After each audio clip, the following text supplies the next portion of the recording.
This video is originally made by Deshbhakt channel Akash Banerjee. We are sharing it here as we deem that it is a responsibility to make our viewers also aware of recently ongoing online frauds. On Moin Azam Khan, we truly believe that spreading awareness and educate our viewers. Deshbhakt channel has granted the permission to upload their video on our platform. 2024 के पहले 4 महीनों में हमारे देश में 7,40,000 cyber crime complaints दर्ज हो चुकी हैं। Investment scam, sextortion, digital arrest और दूसरे फ्रॉड से करीबन 1,800 करोड़ रुपए लूटे जा चुके हैं सिर्फ जनवरी और अप्रैल के महीनों के बीच में। ये सिर्फ ऑफिशियल आंकड़ों की बात कर रहा हूं बाय द वे, जो national cyber crime reporting portal में दर्ज हुई है, जिसे मिनिस्ट्री ऑफ होम अफेयर्स चलाती है। असल में ये ऑनलाइन फ्रॉड की जो समस्या है, इसने एक भीषण रूप धारण कर लिया है और कल आपको या मुझे भी अपने चपेट में ले सकती है। Indian cyber crime coordination centre या I4C के अनुसार मई 2024 में हर दिन 7,000 साइबर क्राइम कंप्लेंट्स रजिस्टर हो रही है। हर दिन 7,000 कंप्लेंट्स। यह आंकड़ा 2021-2023 के तुलना में 113% ज्यादा है। इन सारे क्राइम्स में पैसा मेन मोटिव होता है। 85% केसेस में कहीं ना कहीं किसी न किसी रूप में ऑनलाइन फाइनेंशियल फ्रॉड हो रहा है। पिछले 5 सालों में फाइनेंशियल फ्रॉड्स करीबन 1000% बढ़ी हैं। 2023 में 1 लाख इन्वेस्टमेंट स्कैम्स रिपोर्ट किए गए। मार्केट में नया जो स्कैम आया है डिजिटल अरेस्ट, उससे 120 करोड़ रुपए लूटे जा चुके हैं। ट्रेडिंग स्कैम का तो अलग ही जोन चल रहा है। अनुमान है 1,500 करोड़ रुपए का चूना लग चुका है लोगों का वहां। और एक बार ऑनलाइन स्कैम में आपका पैसा गया तो मिलना वापस बहुत ही मुश्किल होता है। 10% से भी कम केसेस में पुलिस आपकी मदद कर पाती है, आपका पैसा लौटा पाती है। शायद इसीलिए और शर्म के मारे बहुत सारा ऑनलाइन फाइनेंशियल फ्रॉड जो हो रहा है हमारे देश में, उसे रिपोर्ट भी नहीं किया जा रहा है। यह फ्रॉड्स अक्सर हमारी लापरवाही की वजह से भी होता है। जैसे कि व्हाट्सएप पर लिखा शब्द जो होता है, हम उसे भगवान का उपदेश मान लेते हैं कि व्हाट्सएप पर लिखा है, ठीक ही लिखा होगा। या रातों रात पैसा डबल करने की स्कीम में इन्वेस्ट करने के लालच में हम पैसा डाल लेते हैं। और बहुत बार आपकी गलती ना भी हो सकती है। क्यों? जैसे फ्रॉडस्टर्स आपका इंफॉर्मेशन, बायोमेट्रिक डेटा चुरा कर आधार इनेबल्ड पेमेंट सिस्टम या AEPS से पैसा निकाल सकते हैं और आपको खबर तक ना होगी। लोकल सर्कल द्वारा किए गए एक सर्वे में पता चलता है कि पिछले 3 सालों में 47% अर्बन हाउसहोल्ड्स हैं जहां कम से कम एक फाइनेंशियल फ्रॉड रिपोर्ट हुआ है, चाहे वो UPI हो, क्रेडिट कार्ड हो या कोई इन्वेस्टमेंट फ्रॉड हो।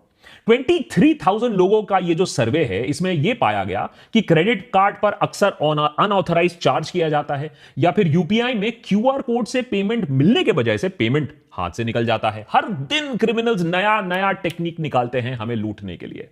बात सिर्फ पैसे की नहीं है।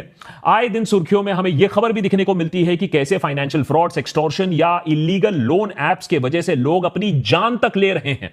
इसीलिए देशभक्त के आज के एपिसोड में हमने यह एपिसोड आपको आगाह करने के लिए बनाया है कि कैसे आपके फैमिली, आपके फ्रेंड्स को आप सुरक्षित रख सकते हो और अपने आप को भी सेफ रख सकते हो इस सबसे बड़े फ्रॉड से। किस किस रूप में आते हैं ये ऑनलाइन फ्रॉड? सरकार क्या कर रही है इस आपदा से निपटने के लिए? और उससे भी ज्यादा आप क्या कर सकते हो अपने आप को सुरक्षित रखने के लिए?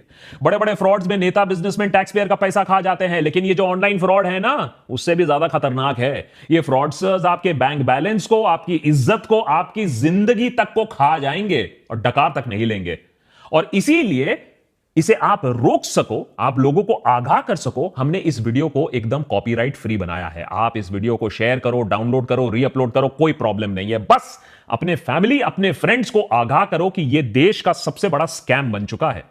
देशभक्त की पूरी टीम ने बहुत टाइम लगाकर इस एपिसोड में रिसर्च किया। 6 ऐसे लेटेस्ट या एवरग्रीन ऑनलाइन फ्रॉड्स का पता लगाया जिसके शिकार आप और मैं दोनों हो सकते हैं। और 6 ऐसे सिक्योरिटी मेजर्स के बारे में भी हम बात करेंगे इन अटैक से बचने के लिए। लेकिन उससे पहले आपको यह समझना होगा कि फ्रॉडस्टर्स आज सिर्फ जामतारा में कहीं कोने में बैठकर आपको फ्रॉड करने की कोशिश नहीं कर रहे हैं। आज डिजिटल फ्रॉडस्टर्स बहुत ही केपेबल, टेक्नोलॉजिकली बहुत ही नॉलेजेबल और शातिर क्रिमिनल्स बन चुके हैं।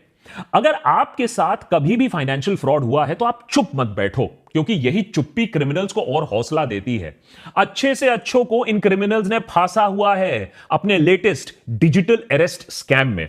मिलिए SP ओसवाल से, chairman and managing director of Vardhman group. आपको लगेगा कि अरे इतना पैसा इनके पास, इतना तजुर्बा है। 82 साल की उम्र में ओसवाल साहब को कोई बुद्धू तो बना नहीं सकता है। लेकिन इनके साथ हुआ 7 करोड़ रुपए का फ्रॉड। जब एक गैंग ने इनके ऊपर एक फेक केस किया, एक फेक वर्चुअल कोर्ट रूम में fake chief justice of India DY Chandrachud के साथ केस की सुनवाई कराई, फेक डॉक्यूमेंट्स क्रिएट करवाए और ओसवाल को 2 दिन तक डिजिटल अरेस्ट में रखा। सुप्रीम कोर्ट से जो फेक डॉक्यूमेंट्स आए, जो ओसवाल को भेजे गए थे, उनमें सुप्रीम कोर्ट का एम्बलम, उसका बार कोड, उसका डिजिटल सिग्नेचर, सब एकदम असली कोर्ट डॉक्यूमेंट से मेल जोल खाते थे। ओसवाल ने नोटिस का पालन करते हुए अलग अलग अकाउंट्स में 7 करोड़ रुपए जमा कर दिए। चलो, बिजनेसमैन को उल्लू बनाया, लेकिन साइंटिस्ट को भी। मध्य प्रदेश के इंदौर में डिपार्टमेंट ऑफ एटॉमिक एनर्जी में काम कर रहे साइंटिस्ट को फ्रॉडस्टर्स ने डिजिटल अरेस्ट किया, 71 लाख रुपीस उनसे लूट लिया। नोएडा में 79 साल के रिटायर्ड मेजर जनरल के साथ भी यही हुआ। 5 दिनों तक डिजिटल अरेस्ट, 2 करोड़ रुपए उनसे ऐंठ लिए गए। नोएडा में ही एक डॉक्टर पूजा गोयल को फ्रॉडस्टर्स ने डिजिटल अरेस्ट किया, इस आरोप में कि उनके नंबर से अश्लील वीडियो सर्कुलेट हो रहे हैं। 60 लाख रुपए उनसे भी ऐंठ लिए। तो एक बात तो क्लियर है कि फ्रॉडस्टर्स कोई स्पेसिफिक किसी को टारगेट नहीं कर रहा है, कोई टीजी नहीं है। सीनियर गवर्नमेंट ऑफिसर हो सकता है, रिटायर्ड गवर्नमेंट ऑफिशियल हो सकते हैं, बिजनेसमैन, डॉक्टर, यहां तक कि पीजी स्टूडेंट्स तक को बख्शा नहीं गया है इन ऑनलाइन स्कैम से। फॉर एग्जाम्पल, अहमदाबाद में 27 साल की महिला को सेंट्रल एजेंसीज के अफसरों ने फोन कर कर बताया कि उनके नाम का एक पार्सल है जिसमें ड्रग्स पाए गए हैं और उनके खिलाफ एक्शन होने वाला है। डिजिटल अरेस्ट के दौरान एक सीबीआई ऑफिसर ने उन्हें अनड्रेस करने को कहा, जिससे उनके बर्थ मार्क्स को आइडेंटिफाई किया जा सके। साथ ही साथ उनके सारे पैसे फ्रॉडस्टर्स ने ट्रांसफर करवा लिए। तो इतना कॉन्फिडेंस आ चुका है आजकल ये ऑनलाइन फ्रॉडस्टर्स में। डिजिटल अरेस्ट उस साइबर क्राइम टेक्निक का नाम है जहां फ्रॉडस्टर्स वीडियो कॉल के जरिए लॉ इन्फोर्समेंट एजेंसी के अफसर बन के आपके सामने आते हैं। आपका क्राइम कुछ भी हो सकता है, लेकिन 2 बहुत कॉमन क्राइम्स आजकल हमें दिखने को मिलते हैं। आपके नाम का पार्सल, उसमें ड्रग्स मिला है, या फिर आपके नाम से रजिस्टर्ड मोबाइल फोन जिससे इलीगल काम हुआ है, फिरौती हुआ है, टेररिज्म हुआ है, या ऑब्सीन मटेरियल सर्कुलेट हुआ है आपके नंबर से जो आधार से लिंक्ड है। अगर विक्टिम इस बात को मान लेता है तो फेज 2 डिजिटल अरेस्ट, जहां आपको अपने घर में कैद कर दिया जाता है और आपको अपने डिवाइस के सामने होना होता है, आपके डिवाइस का कैमरा बंद नहीं किया जा सकता है।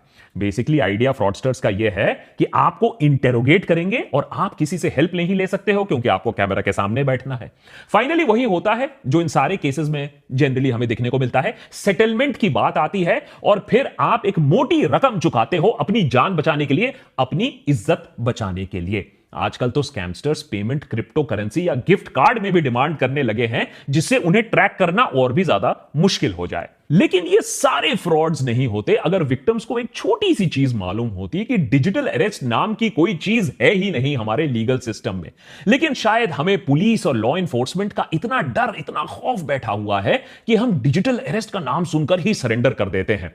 अब Indian cyber crime coordination centre ने बाकायदा एक नोटिस, एक प्रेस रिलीज जारी किया है जिसमें नागरिकों को आश्वासन दिया गया है कि लॉ इन्फोर्समेंट एजेंसी, सीबीआई हो, पुलिस हो, कस्टम, ईडी, जजेस हो, आपको वीडियो कॉल के जरिए कोई अरेस्ट नहीं कर सकता है। और अगर आपके पास कभी भी बाय द वे ऐसा कॉल आए तो उन्हें बोलो कि कम से कम घर आकर आपको नोटिस दे, घर आके आपको अरेस्ट करे। अरे डिजिटल इंडिया का मतलब इतना थोड़ा ही ना कि आप आलसी बैठ जाओ और सब कुछ ऑनलाइन ही करना शुरू कर दो। लेकिन डिजिटल अरेस्ट से बच भी गए तो क्या, अरे डिजिटल फ्रॉडस्टर्स तो हर कोने में इंतजार कर रहे हैं आपका। ये रहे 6 टॉप स्कैम्स जो हमारी टीम को मिले, जिससे लाखों लोगों से करोड़ों रुपए लूटे जा रहे हैं। Number 1, UPI scam. Digital India और यूपीआई के चलते हमारी जिंदगी तो आसान हुई है, लेकिन साथ ही साथ डिजिटल फ्रॉडस्टर्स की भी जिंदगी आसान हो गई है। 2022-2023 में करीबन 1 lakh UPI based frauds report किए गए हैं। अगर आप सतर्क ना रहे तो डिजिटली आपका पैसा गायब हो सकता है बहुत आसानी से। साथ ही साथ क्यूआर कोड्स के मामले में थोड़ा सावधान रहना पड़ेगा। क्यूआर कोड कहां से स्कैन कर रहे हो, किसे पेमेंट दे रहे हो, यह थोड़ा भापना जानना जरूरी है। जैसे कि फॉर एग्जांपल अगर नहीं करोगे तो हाईटेक सिलिकॉन सिटी बैंगलोर में 41% रिपोर्टेड साइबर क्राइम इंसिडेंट्स होते हैं, वो क्यूआर कोड स्कैम से रिलेटेड होते हैं। तो इतना कॉमन हो चुका है क्यूआर कोड का मिसयूज। Number 2, sextortion. बहुत ही भयानक रूप है हमारे टेलीकॉम रेवोल्यूशन और सस्ते मोबाइल फोन और सस्ते डेटा रेट्स का। स्कैमर्स लोगों को वीडियो कॉल करते हैं। बहुत बार अनजाने में लोग ऐसा अननोन नंबर से फोन उठा लेते हैं। दूसरे एंड में एक महिला अश्लील हरकतें करते पाई जाती हैं। जब तक आपको समझ में आता है कि यह मामला कुछ गड़बड़ है, तब तक आपकी वीडियो बन चुकी होती है अश्लील हरकतें करते हुए। उसके बाद हमारी सदैव तत्पर पुलिस से आपको एक फोन आता है कि आपके खिलाफ ऑब्स्सेनिटी का केस दर्ज हो गया है और आपको अरेस्ट किया जा सकता है। सबूत के दौर पर आपका अश्लील वीडियो इस महिला के साथ आपके सामने पेश किया जाता है। इस समय इंसान ठंडे दिमाग से यह नहीं सोचता है कि हमारी पुलिस इतनी तत्पर कब से हो गई। अगर यह सच में ऐसा होता तो हमारा देश तो सेफेस्ट कंट्री फॉर वुमेन होता पूरी दुनिया में। फिलहाल इज्जत और नाक बचाने के लिए हम मामले को सेटल कर देते हैं पैसा देकर। आप भी खुश, स्कैमस्टर भी खुश। तीसरा बड़ा फ्रॉड, टेलीग्राम फ्रॉड। घर बैठे बैठे पैसा किसको कमाना नहीं अच्छा लगता? क्यों एडिटर है? आजकल एडिटर बोल रहा है कि अरे सीधा फाइल घर ही भेज दो, घर में बैठ के एडिट कर दूंगा, ऑफिस आने की क्या जरूरत है। लेकिन ऐसे स्कीम ना बहुत ही चौंका देने वाले हैं, और ऐसे स्कीम जो ऑफर करते हैं वो फ्रॉड ही होते हैं। पहला होता है व्हाट्सएप पर आपको एक जॉब ऑफर आता है। उसके बाद टेलीग्राम ग्रुप में आपका नाम ऐड कर दिया जाता है, जहां आपको बिग बॉस की तरह अलग अलग टास्क दिए जाते हैं। जैसे सोशल मीडिया प्लेटफॉर्म्स पे जाओ, वीडियो को देखो, व्यूज बढ़ाओ, लाइक करो वीडियोस को।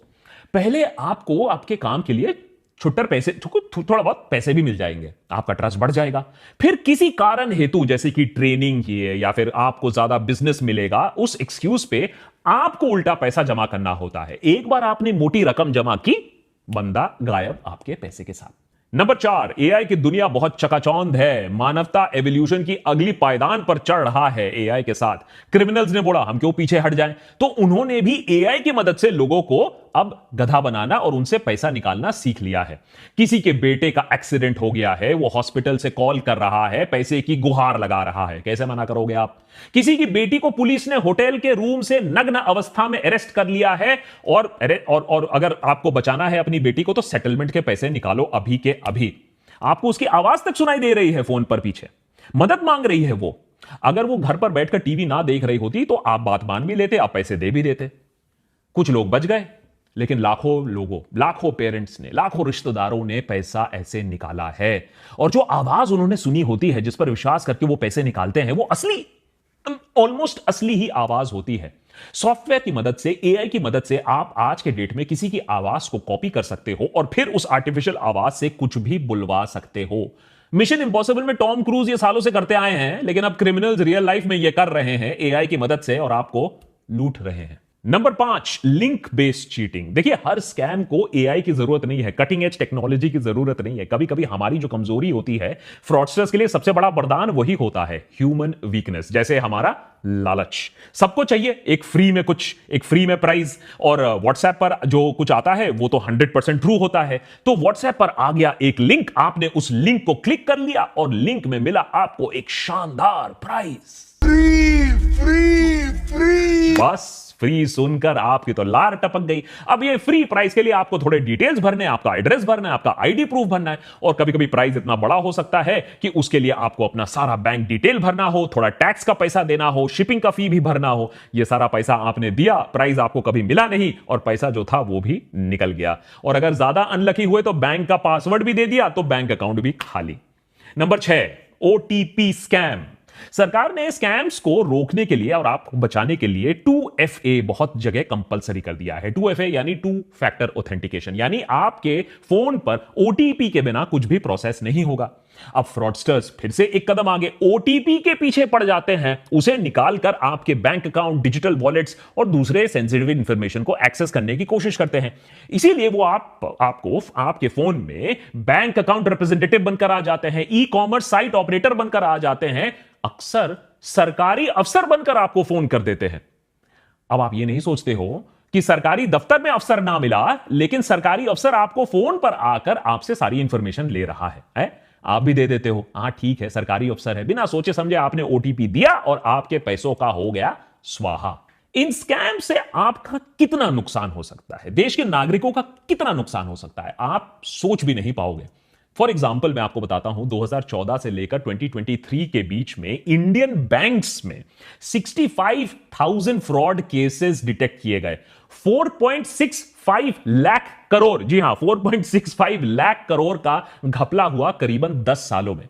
आज बैंकिंग रेगुलेशंस और सॉलिड हो रही हैं तो ये स्कैम्स थोड़े कम हो रहे हैं। लेकिन उधर डिजिटल फ्रॉड्स और भी ज्यादा बड़े हो रहे हैं। तो सोचिए 5 लाख करोड़ तक हम बात कर रहे हैं पोटेंशियल है ऐसे स्कैम्स का। तो सरकार इस सब मामले में क्या कर रही है? देखिए, गंभीरता तो है सरकार की तरफ से, ऐसी बात नहीं है, सरकार रिकॉग्नाइज कर रही है ये एक प्रॉब्लम है। लेकिन ग्राउंड पर एक्शन इतना नहीं है कि फ्रॉड्स कम हो जाए या फ्रॉडस्टर्स के दिलों में कोई खौफ हो। सरकार ने एक ऑनलाइन सस्पेक्ट रजिस्ट्री लॉन्च की है जिसमें 12 लाख साइबर क्रिमिनल्स का डेटा स्टोर्ड है। इस रजिस्ट्री को states, union territory, central investigating agencies, intelligence agencies इस्तेमाल कर सकती हैं साइबर क्राइम को कंट्रोल करने के लिए। उधर national cyber crime reporting portal NCRP के जरिए साइबर क्राइम रिपोर्टिंग और रेजोल्यूशन को बेहतर बनाने की कोशिश की गई है।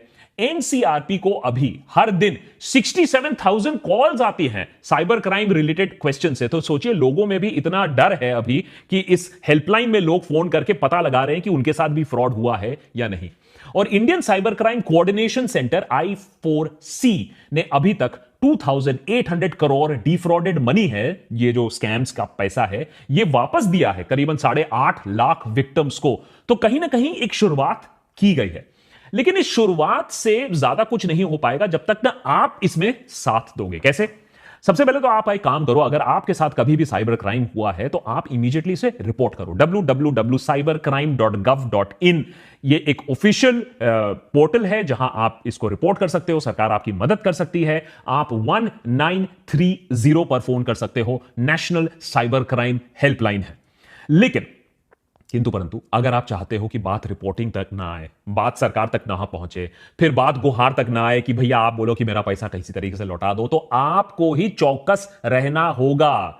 हाल ही में एक खबर वायरल होती है। मुंबई में एक ऑटो में एक पुलिस ऑफिसर घुस आता है सडनली और एक महिला से 50,000 रुपए की मांग करता है। महिला का गुनाह क्या है कि वो ऑटो में बैठकर वेप कर रही थी। देखिए, स्मोकिंग वेपिंग तो वैसे में अच्छी बात नहीं है, लेकिन सवाल यह है कि यह बिना यूनिफॉर्म का ऑफिसर कौन है, 50,000 का डिमांड क्यों कर रहा है? महिला ने सोचा कुछ तो गड़बड़ है, ये ऑफिसर नहीं है। उसने वीडियो बनाना शुरू कर दिया और वीडियो बनते देख पुलिस वाला वो भाग निकला। अब खबर यह आ रही है कि उस पुलिस वाले को अरेस्ट कर लिया गया है जो फेक ऑफिसर था।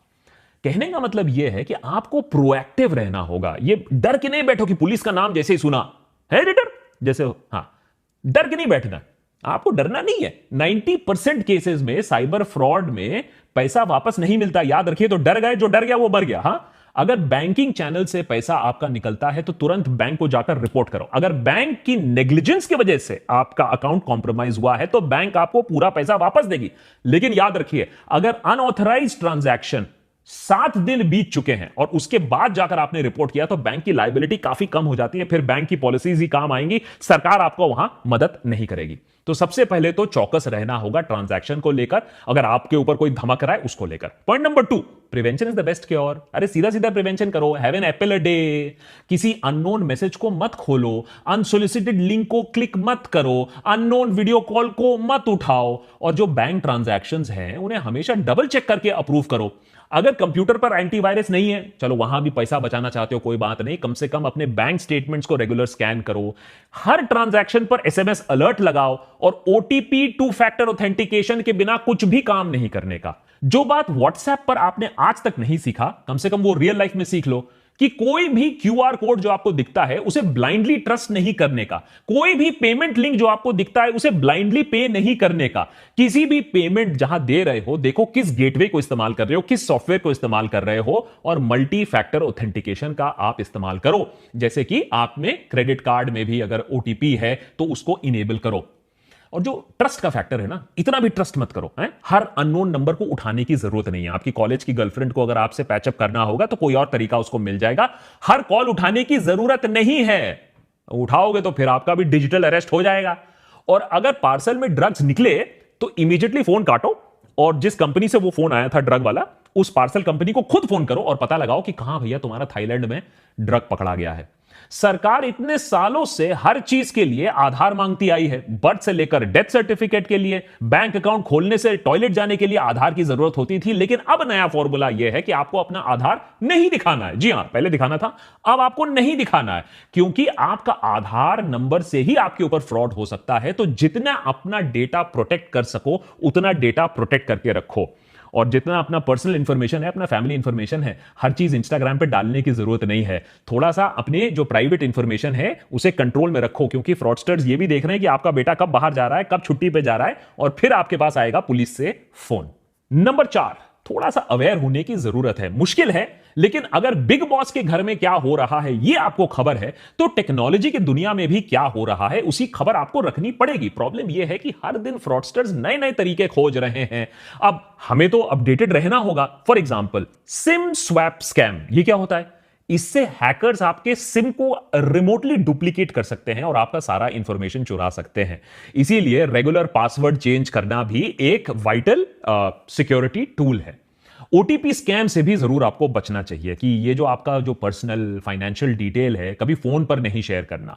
कोई अगर आपको कॉल कर रहा है, मैसेज कर रहा है, अपने बैंक का ऑफिशियल बोल रहा है, सरकारी ऑफिशियल बोल रहा है, तो ऑफिशियल चैनल के थ्रू जाओ, ऑफिशियल वेबसाइट के थ्रू जाओ। फोन पर जो बोल रहा है उसे मत बिलीव करो और कभी भी अपना ओटीपी किसी को मत दो। लास्टली, जो शेडी एप्स हैं ये एक नया चीज बन रहा है, क्योंकि हम सोचते हैं कि ऐप इंस्टॉल कर लेंगे, किसी ने मेहनत से ऐप बनाया होगा तो ठीक ही होगा, लेकिन ऐसे ऐप्स इंस्टॉल मत करिए। ओनली ऑफिशियल ऐप्स इंस्टॉल करिए। ऐप स्टोर, प्ले स्टोर में जिसकी अच्छी रेटिंग हो, कोई अननोन ऐप को मत इंस्टॉल करिए, क्योंकि एक बार आपने ऐप इंस्टॉल कर लिया अपने फोन पर तो वो बहुत सारी परमिशंस ले लेता है, कैमरा से लेकर, माइक से लेकर, आपके दूसरे पासवर्ड से लेकर। लेटेस्ट स्कैम अभी जो बैंगलोर से आ रहा है, एक महिला ये क्लेम कर रही है कि बैंगलोर में एयरपोर्ट में लाउंज एक्सेस के लिए ऐप डाउनलोड करने को बोला गया और उस ऐप से फोन पर पूरा कंट्रोल जमा लिया उस ऐप ने। तो ये आपको ही सुरक्षित अपने आप को रखना पड़ेगा। जैसे कि मैंने एपिसोड के शुरुआत में बताया, ये एपिसोड बिल्कुल कॉपीराइट फ्री है। आप इसे डाउनलोड करिए, आप इसे शेयर करिए, आप इसे रीअपलोड करिए, मुझे फर्क नहीं पड़ता है, लेकिन अपने फ्रेंड्स, अपने रिलेटिव्स को यह बात समझाइए कि यह देश का बिगेस्ट फ्रॉड है। 2G कोलगेट से आपका बैंक अकाउंट कम से कम नहीं जा रहा था, यह उससे भी बड़ा फ्रॉड है, जिससे आपका बैंक अकाउंट, आपकी इज्जत, आपकी रेप्यूटेशन और कुछ लोगों की जिंदगी तक जा चुकी है। So please be safe. और अगर ऐसे ही और भी एपिसोड्स आपको देखने हैं, as a matter of fact हमारे मेंबर्स ने ही बताया कि एक ऐसे एपिसोड की जरूरत है जहां लोगों को आगाह किया जाए, तो और ऐसी कौन कौन सी चीजें हैं जिनके बारे में लोगों को पता होना चाहिए जो मेन स्ट्रीम मीडिया कवर नहीं कर रही है, हमें जरूर बताइए। देशभक्त पर हम उसे जरूर कवर करेंगे।